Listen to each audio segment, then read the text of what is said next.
इस वक्त की बड़ी खबर महाकुंभ के दौरान रुद्राक्ष बेचने को लेकर चर्चा में आई वायरल गर्ल मोनालिसा एक बार फिर सुर्खियों में है। इस बार उन्होंने अपने माता पिता और फिल्म निर्देशक सनोज मिश्रा पर गंभीर आरोप लगाए हैं। सोशल मीडिया पर वायरल वीडियो में मोनालिसा ने दावा किया है कि शादी के बाद उन्हें कई तरह की परेशानियों का सामना करना पड़ा और उन्होंने अपने परिवार व संबंधित लोगों पर आरोप लगाए हैं। प्रयागराज की वायरल मोनालिसा का बड़ा आरोप, परिवार और फिल्म डायरेक्टर पर लगाए गंभीर आरोप। नमस्कार, आप देख रहे हैं पी न्यूज और मैं हूं कृष्ण कुमार संजय। प्रयागराज यूपी में महाकुंभ के दौरान रुद्राक्ष बेचने को लेकर चर्चा में आई वायरल गर्ल मोनालिसा एक बार फिर सुर्खियों में है। इस बार उन्होंने अपने माता पिता और फिल्म निर्देशक सनोज मिश्रा पर गंभीर आरोप लगाए हैं। सोशल मीडिया पर वायरल वीडियो में मोनालिसा ने दावा किया है कि शादी के बाद उन्हें कई तरह की परेशानियों का सामना करना पड़ा और उन्होंने अपने परिवार और संबंधित लोगों पर आरोप लगाए हैं।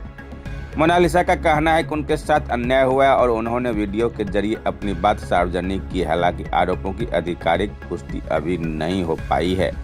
वहीं फिल्म निर्देशक सनोज मिश्रा ने इन आरोपों को सिरे से खारिज करते हुए कहा कि यह उन्हें बदनाम करने की साजिश है। उन्होंने कहा कि उनके खिलाफ जानबूझकर गलत जानकारी फैलाई जा रही है।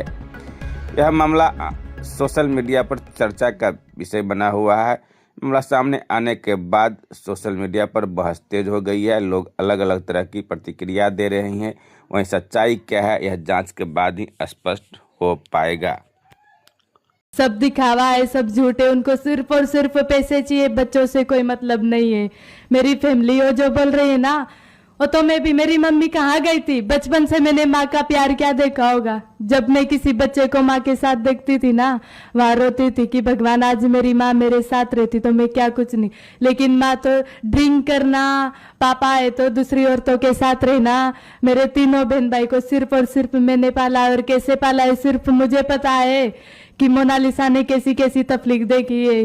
और जो सनोज मिश्रा है ना, वो मेरी फैमिली को डरा रहा है, धमका रहा है कि नहीं मेरी मूवी 10 करोड़ की है, लेकिन सनोज मिश्रा की मूवी 3 लाख रुपए की भी नहीं है। सनोज मिश्रा पूरे पूरे दिन मुझे सोने नहीं देता और चुपके से एक सीन निकालता है। सनोज मिश्रा की मूवी मुझे इतनी है उनकी, उनने थोड़ी एग्रीमेंट में लिखा था कि मोनालिसा आप शादी करोगे, नहीं मैं लिख रहा हूँ आप मेरी मूवी बनाओ। इनकी मूवी मैंने पूरी कर दी, मैंने मेरा पूरा कर्तव्य निभाया। लेकिन वो अब चाहता है कि सिर्फ मोनालिसा और फरमान को मार दे तो अच्छा है। सनोज मिश्रा तो यही चाहता है। वो ऐसे सोचता है कि मोनालिसा मेरे पास क्यों नहीं आई, फरमान से शादी क्यों की। सनोज मिश्रा ऐसा है। और मेरी फैमिली जो बोल रही है ना, मीडिया के सामने सब दिखावा कर रहे हैं, लेकिन वहां सर सब ड्रिंक कर रहे हैं, डांस कर रहे हैं। चाहे तो हमारे पास वीडियो भी है, सब आप देख सकते हो। और सनोज मिश्रा कोई अच्छा इंसान नहीं है। मुझे 10 बार ऐसे टच किया सनोज मिश्रा ने, और वहां मैंने मेरी फैमिली वालों को बोला कि मुझे सनोज मिश्रा ने टच किया। मेरी फैमिली ने वहां मेरा साथ नहीं दिया। मुझे पता है कि मुझ पे क्या बीती है क्या नहीं। मेरे साथ अन्याय हुआ है, मुझे सिर्फ और सिर्फ इंसाफ चाहिए। सनोज मिश्रा ने मुझे 2 बार टच किया और वहां मैंने मेरी पूरी फैमिली को बोला नहीं नहीं आपकी पहली मूवी है, क्या पहली मूवी के लिए मुझसे रेप करवाओगे? प्रणाम, हर हर महादेव। जैसा कि आप लोग देख रहे हैं, पिछले कई दिनों से मोनालिसा का जो लव जिहाद वाला मैटर हुआ, उसके बाद मैंने उस पीड़ित परिवार और लव जिहाद के खिलाफ एक अभियान शुरू किया पूरे देश में, जिसके देशवासियों ने बहुत सराहना भी की और साथ भी दिया। लेकिन अब मामला थोड़ा अलग होता जा रहा है। मामला अब यह है कि मेरे पीछे जिहादियों के साथ साथ केरल की ईसाई मिशनरीज भी आकर ज्वाइंट ऑपरेशन में मेरे खिलाफ साजिश कर रही हैं। आज आप जैसे देख रहे हैं कि किस तरह से उस बच्ची को समझा बुझाकर मेरे खिलाफ सोशल मीडिया में अनर्गल बातें कही जा रही हैं, जिसमें कहा जा रहा है कि मैंने उसके साथ गलत तरीके से छुआ और पता नहीं क्या क्या, जो भी आप लोग देख ही रहे हैं। उसके बारे में मुझे कुछ बोलने की इसलिए जरूरत नहीं है कि ये जिहादी किस तरह से ब्रेन वॉश करते हैं और कहां तक लेकर के जाते हैं। ये वही बच्ची है जिसको मैं जब पढ़ाता था तो मेरे बच्चे मुझसे नाराज हो जाते थे कि आप मोनालिसा को पढ़ाते हो, मुझे क्यों नहीं पढ़ाया कभी आपने। उस लेवल पर जो मेरा अटैचमेंट था उसके साथ, आज देखिए कहां से कहां लेकर चले गए। और आज मैं उस बात के दर्द को भी महसूस कर रहा हूं जिस बाप को मोनालिसा ने कहा कि इनसे मुझे जान का खतरा है। तो उस लिहाज से देखा जाए तो हमारे ऊपर जो इल्जाम लगाए जा रहे हैं, जो चीजें हो रही हैं, ये कोई बहुत बड़ी चीजें नहीं है। और मैं किसी भी परिस्थिति से निपटने के लिए, लड़ने के लिए मैं हमेशा सक्षम हूं। मैं कभी भी जिहादियों के सामने या देशद्रोहियों के सामने अपना सर नहीं झुकाऊंगा। मैं आप सबसे आज वादा करता हूं, जिस तरह से इन लोगों ने साजिश करके, प्रेस कॉन्फ्रेंस करके मेरे खिलाफ जो बातें फैलाई जा रही हैं, ये देश दुनिया देख रही। क्यों देख रही? इसके पहले क्या था? इसके पहले जितने भी वीडियो देखो, उसमें सब ने, मोनालिसा ने मेरे बारे में सिर्फ और सिर्फ अच्छा ही बोला, कुछ भी गलत नहीं बोला। अचानक एक रात में क्या हो गया ये कि मुझे बोल रही कि वो मेरे साथ गलत तरीके से मुझे छूते थे और पता नहीं क्या क्या, जो मैं कभी सपने में भी नहीं सोच सकता कि हम सनातनी लोग हैं, हम जिहादी नहीं है कि हम बहन कहने के बाद, बेटी कहने के बाद उनको भगा ले जाएं और उनके साथ अवैध संबंध बनाएं। ये हमारे संस्कार में, हमारे कल्चर में, या हमारे धर्म में हमें शोभा नहीं देता। हम सपने में भी नहीं सोच सकते। उसके बारे में कोई सफाई भी पहली बार तो देना नहीं चाहूंगा। दूसरी बात है कि मेरे खिलाफ ज्वाइंट ऑपरेशन चल रहा है।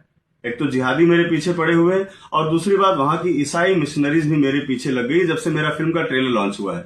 और मोनालिसा वही सब बातें बोल रही है, ठीक वही बातें बोल रही है जो एक साल पहले जिन लोगों ने मेरे खिलाफ ये षड्यंत्र रचा था, वही सेम बातें बोल रहे थे कि वो ऐसा है, वैसा है, दुनिया भर की सारी चीजें, उसके पास कुछ नहीं है, व्हाटएवर, जो भी मतलब जितना भी गिरावट की हद हो सकती है वहां तक जाकर लोग बोल रहे हैं। लेकिन मेरा आप सबसे निवेदन है, मेरा आप सबसे अनुरोध है कि देखिए, हो सकता है कि मेरे साथ कोई बड़ी घटना को अंजाम दे दिया जाए, जिसकी मुझे पूरी आशंका है। और बहुत सारी बातें मैं आपको पहले भी बोल चुका हूं।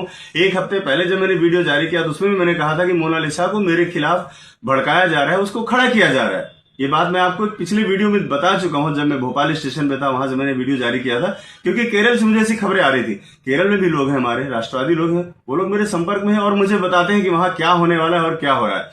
आने वाले समय में मेरे साथ, मेरे परिवार के साथ कुछ बड़ी दुर्घटना हो सकती है। ये बात आप सब तक पहुंचाने के लिए मैं वीडियो बना रहा हूं। और मैं आपसे कहना चाहूंगा कि लव जिहाद की लड़ाई, धर्मांतरण की लड़ाई रुकनी नहीं चाहिए। मुझे कुछ भी हो जाए, कल को मुझे कुछ भी हो सकता है, लेकिन मैं आपसे यही आग्रह करूंगा कि मेरे परिवार को थोड़ा सा आप लोगों का सपोर्ट चाहिए होगा। और खासतौर पर मेरी माँ को, क्योंकि वो बहुत बीमार है। कुछ भी अगर मेरे साथ होता है तो सब देशवासियों से ये मेरा निवेदन है कि इस बारे में थोड़ा सा संज्ञान रखें। क्योंकि मैं फिल्म डायरेक्टर, एक सामाजिक कार्यकर्ता होने के साथ साथ मैं किसी का पति भी हूं, किसी का बाप भी हूं और किसी का बेटा भी हूं। ये सारी चीजें भी हैं। और मैं इतना बड़ा रिस्क इसलिए ले लेता हूं क्योंकि जब मैं सच होता हूं तो मैं किसी की नहीं सुनता।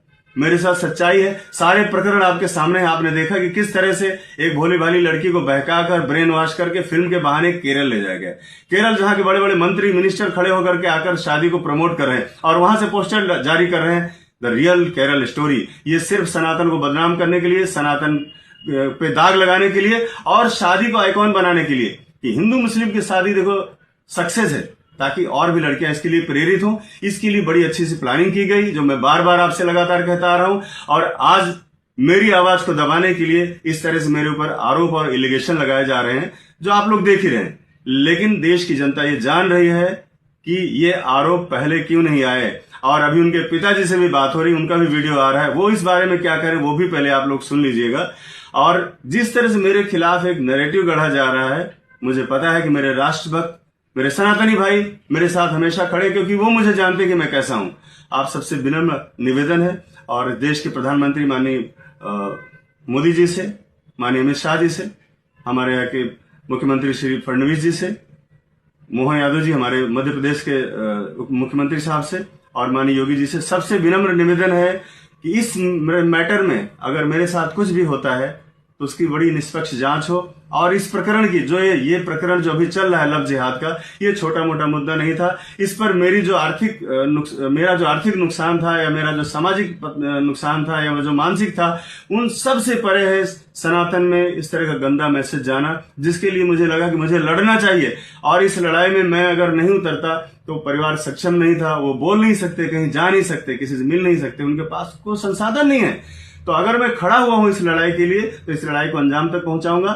इसमें अगर मैं मिट भी गया तो मुझे कभी इस बात का मलाल नहीं होगा, क्योंकि जीवन नश्वर है और मैंने हमें कभी भी जिंदगी की इतनी परवाह नहीं की। मुझे मालूम है केरल से बहुत बड़ा षड्यंत्र हो रहा है और हो सकता है कि कुछ ही घंटों में आप लोगों के सामने चीजें आ जाए। इसलिए आप सबसे निवेदन है, इस लड़ाई को और मेरी आवाज को कभी दबने मत देना। हर हर महादेव, जय सनातन, जय हिंदू राष्ट्र।